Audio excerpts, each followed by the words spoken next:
What I'm about to share with you will explain why 95% of spiritual seekers get stuck on their path and have no idea of how to move forward.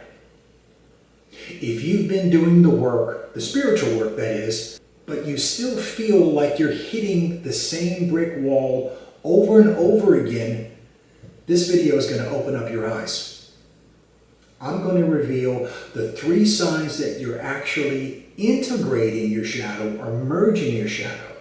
And in the end, I'll share the exact process I used to break through my own spiritual ceiling when my older spiritual practices no longer worked for me. Welcome to the channel.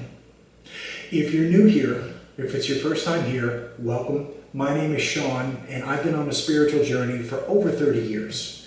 And I help souls just like you to reprogram your unconscious mind using advanced energy practices. So let's dive into this video. For the longest time, I had this massive blind spot. I failed to realize that my shadow, it just wasn't some small dark corner of my personality. It was actually the biggest part of my nature. And I had completely rejected it. That was through childhood and religious programming. I blocked it off from my awareness, and I pretended that it wasn't there. But once I discovered the right tools and had the courage to go deep into my unconscious mind, everything changed. I was able to force my hidden blocks to the surface, which you can't do with therapy alone. And once I could see my regrets and my mistakes and my childhood trauma, I finally had the opportunity to do something about them.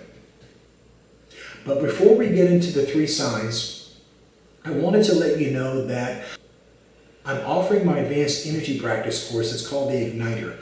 It's a step-by-step guide on how to do the practices that I've been talking about in all of my videos. If you're interested in learning more, there's a link below in the description. Now let's get into the 3 signs that you're integrating or merging your shadow. The first sign that you're integrating your shadow is something Viktor Frankl talked about when he said, between stimulus and response, there is a space. In that space is our power to choose our response. In our response lies our growth and our freedom. When I began integrating my shadow, I started noticing a growing pause between those triggered events and my reaction. There was this pause. What once used to upset me now gave me the chance to calmly respond. This was a huge breakthrough for me. But as I began inviting my shadow into my life, something powerful started to emerge. For example, when someone would criticize me, instead of that immediate urge to strike back, I'd notice this quiet pause. It was like time slowed down just enough for me to make a better decision, and more importantly, to avoid the same mistakes. So what I want to do is talk about, I guess you could call the top person someone who is not on a spiritual path or someone that's not evolved, and someone that is working a spiritual program and pulling the sled. I've talked about this diagram before, but this is the stick man that was created by Dr. Thurman Fleet and later popularized by Bob Proctor. 2 circles, top circle and a bottom circle. The top circle is your mind, the bottom circle is your body. I have a line of awareness that's drawn through between what you know in your thinking mind and what you don't know. That's the hidden part of your nature. The orange circle is your shadow. As you can see, this person doesn't have any awareness of their shadow. When obstacles arise, there's a very narrow space between the event and not their response, their reaction. They're triggered. They don't think about it. Nothing happens here. It's all this automatic triggered response that's usually self-destructive. So the obstacle comes in, rips through, the trigger response comes out into action, and they almost always end up making a mistake. This person who's on a spiritual path has one noticeable difference. Their shadow is no longer completely in the bottom part of the circle. Part of it has emerged into the top part, meaning this person can see their shadow and they're beginning to see their deeper, darker issues. The difference between the two is when the obstacle arises, as they always will, the gap expands between the obstacle and the person and gives the person more time to process what they're going to say or do, and then it allows them to go around, go over, go to the right, go to the left, go under this obstacle and make the right decision. And the key here is they're avoiding making those mistakes. So the gap doesn't appear overnight. At first, you might only notice it in the rearview mirror after it happened.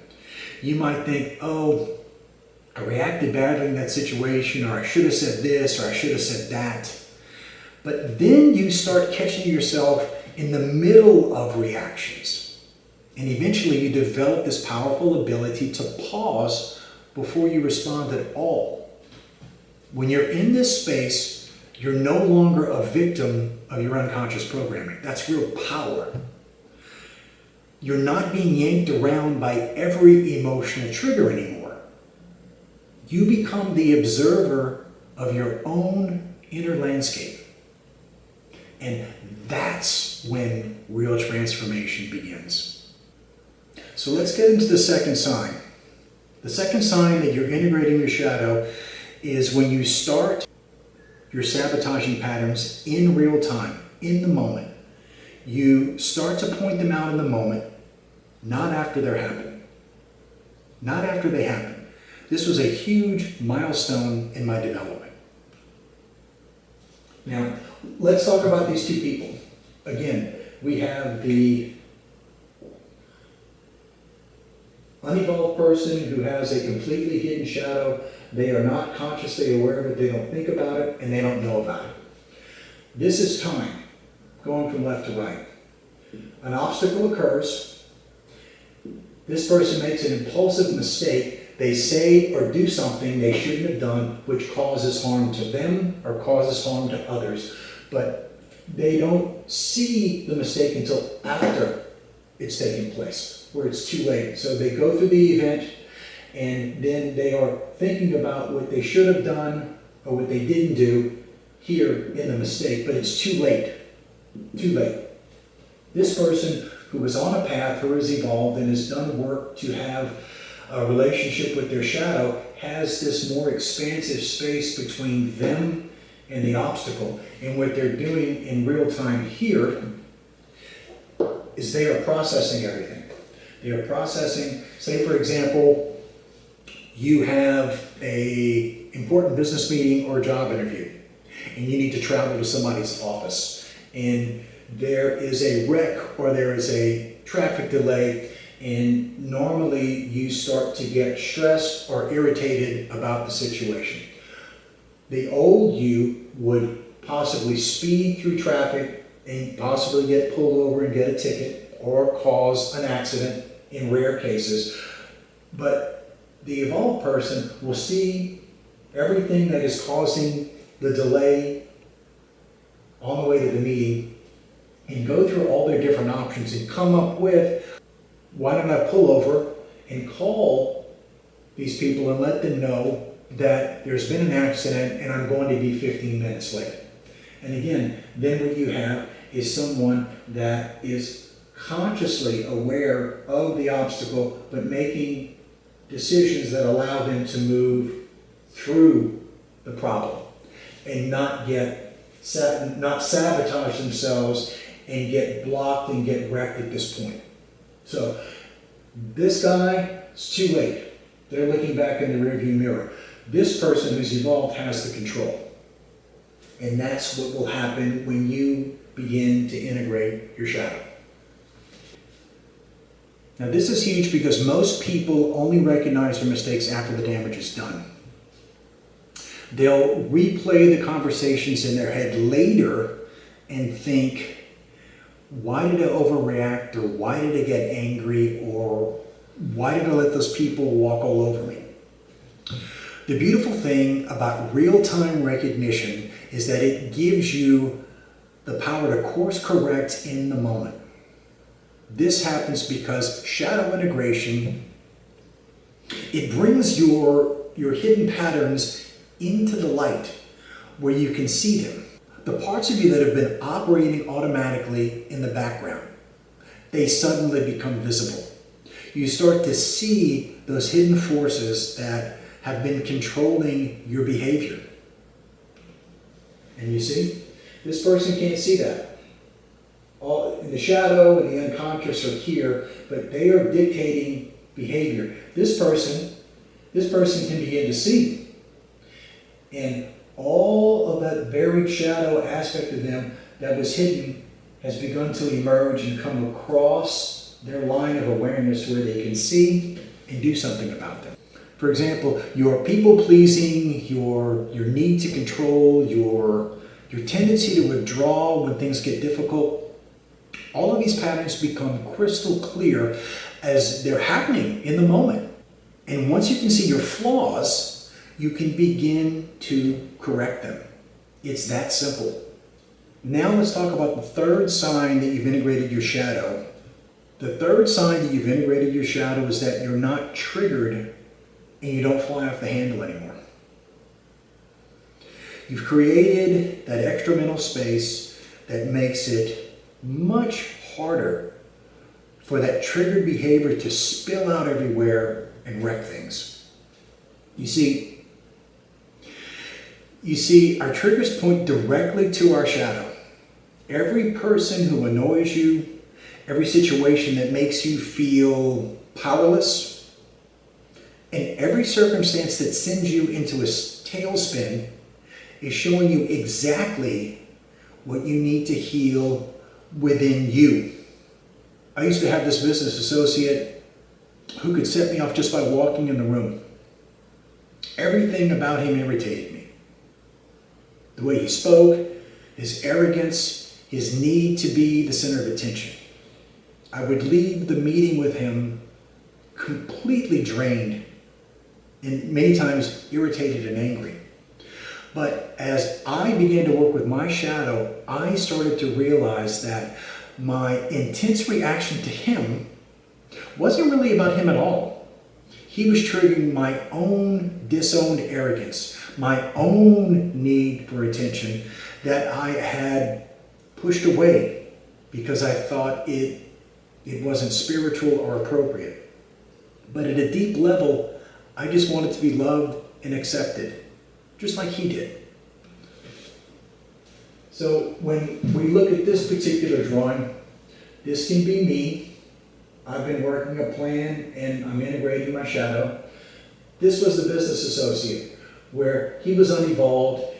He was very much attached to his ego. He wanted to be the center of attention. He would talk about who he knew, what he had done, and what he had accomplished, and this would drain me. But all he was really trying to do in a very dysfunctional way is to say, hey, I'm valuable. I know that I'm important and I want you to love and accept me. He just went about it the wrong way. And the way I would pick up on that, and what I picked up on was those were unresolved issues within me and I wanted to be accepted. So what I've learned about other people is no matter who they are, where they're from, what kind of education they have, everyone has something to teach me about me, good or bad.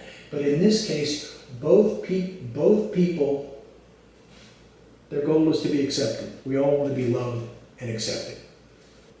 Carl Jung said it perfectly. He was the great Swiss psychologist. He said, everything that irritates us about others can lead us to an understanding of ourselves. The people who trigger us the most are the greatest teachers because they're showing us the parts of ourselves that we refuse to accept. This is what happens when you integrate your shadow. Your outer world doesn't change, but your relationship with it does. You start to see the problems you have with other people as the same unresolved issues you have within yourself. And that's a really important point to remember. Now, let me share the exact 3-step process I use to begin integrating my shadow when my traditional spiritual practices stopped working for me. The first step was that I had the courage to drop my old spiritual practices.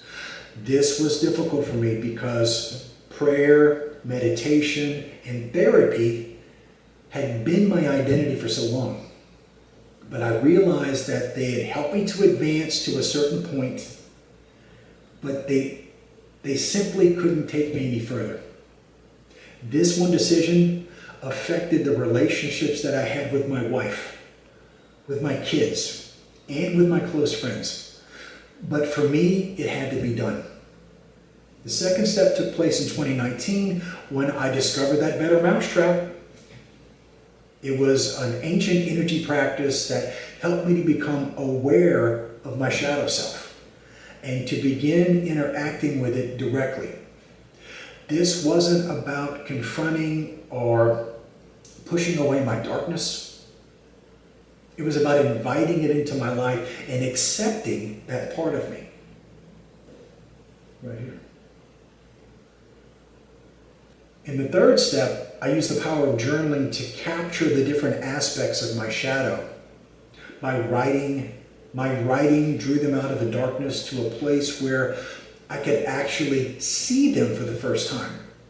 I discovered that my biggest shadow aspects were having low self-worth, not living life on my terms, along with struggling with guilt and shame from my childhood programming.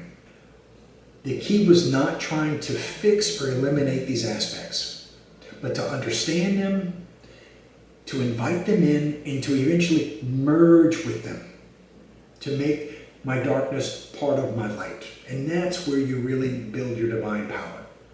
Remember that doing shadow work is part of the spiritual journey. It's unavoidable. You will, at some point in time, have to go through it. And when you do, be patient with yourself, stay curious about your inner landscape, and trust that every part of your shadow you integrate makes you more authentic, more powerful, and more free. If this video resonated with you, let me know in the comments. And if you want to go deeper into shadow work, make sure you're subscribed to the channel, because I'll be sharing more techniques in upcoming videos. I want to thank you for watching, and I am wishing you nothing but the best for your spiritual journey.